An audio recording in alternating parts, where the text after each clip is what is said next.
Hello, আসসালামু আলাইকুম। কেমন আছেন সবাই? তো গুগল আর স্নোইর কৃমির ওষুধের দ্বিতীয় ডোজটা আজকে ওদের খাওয়াবো। তো প্রথমে আমি এই ক্যাট মেডিসিন ফিডারে ওদের ওষুধটা নিয়ে নিলাম। এরপরে ওরা যেই ট্রিটের জন্য পাগল পারা হয়ে যায় ওই ট্রিটটা ওই ওষুধের চারপাশে লাগিয়ে দিব, যেন ওরা ওষুধ খাওয়ার সময় টের না পায় যে ওরা ট্রিট খাচ্ছে নাকি। দেখেন আমারে জ্বালায়া ফেলাইতেছে ট্রিট খাওয়ার জন্য।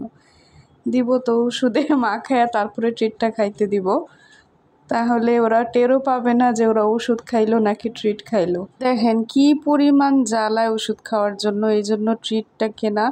ট্রিটের জন্য আল্লাহর রহমতে ওষুধ খাওয়াতে খুব বেশি সমস্যা হয় না। এইভাবে ধরে মুখে ঢুকিয়ে দিলে ওষুধটা ওরা আর ওই ওষুধটা আর ফেরত আনতে পারে না, কারণ এই ক্যাট মেডিসিন ফিডারটা একেবারে গলার দিকে ওষুধটা পৌঁছায় দেয়।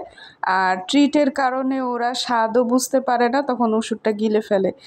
এইটার ছাড়া এর আগে আল্লাহর যতবার আমি ওদেরকে ওষুধ খাওয়াইতে নিছি আমার অবস্থা খারাপ করে ফেলছে।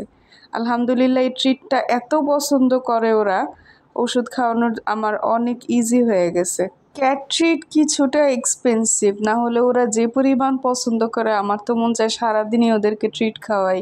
আসলে বিড়ালরা যারা পালে তারা বুঝে যে ওরা আসলে সন্তানের মতো, সন্তান কিছু খেতে চাইলে বা খেতে পছন্দ করলে বাবা মা যেমন ওগুলো ওদের সারাদিনই দিতে চায়, যদিও শরীরের জন্য খুব একটা উপকারী না, তারপরও সন্তান যখন কিছু খেতে চায় তখন ওটা দেওয়ার জন্য সব মা বাবারাই খুব ব্যাকুল হয়ে যায়। স্নোই ম্যাডাম রে ট্রিট দিয়ে ওষুধ খাওয়াবো এখন। ওই সেম প্রসেসেই ওদেরকে ওষুধটা খাওয়ানোর আগে ওষুধের সাথে ভালো মতো ট্রিটটা লাগিয়ে নেই, তারপরে ওই মেডিসিন ফিডারটা যেটা ইঞ্জেকশনের মতো পুশ করে ওষুধটা একেবারে গলার দিকে পৌঁছে দিতে হয়, সেমভাবেই খাওয়াই দিব। কি যে যুদ্ধ, কি যে যুদ্ধ, ট্রিট খাওয়ার জন্য যুদ্ধ করতেছে। আর যদি ট্রিট না থাকতো তাহলে ওষুধ খাওয়ানোর জন্য তো আরো মহাযুদ্ধ লেগে যেত, 2-3 জন মিলে ওষুধ খাওয়াইতে পারতাম না।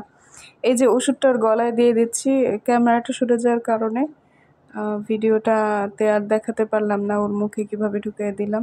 যেভাবে গুগলের মুখে দিয়ে দিয়েছিলাম ঠিক সেভাবেই স্নোইকে ওষুধটা খাওয়াই দিলাম। আজকে তাহলে এই পর্যন্তই। আশা করি ভিডিওটি ভালো লাগলে অবশ্যই লাইক, কমেন্ট, শেয়ার করে পাশে থাকবেন। আল্লাহ হাফেজ, আসসালামু আলাইকুম।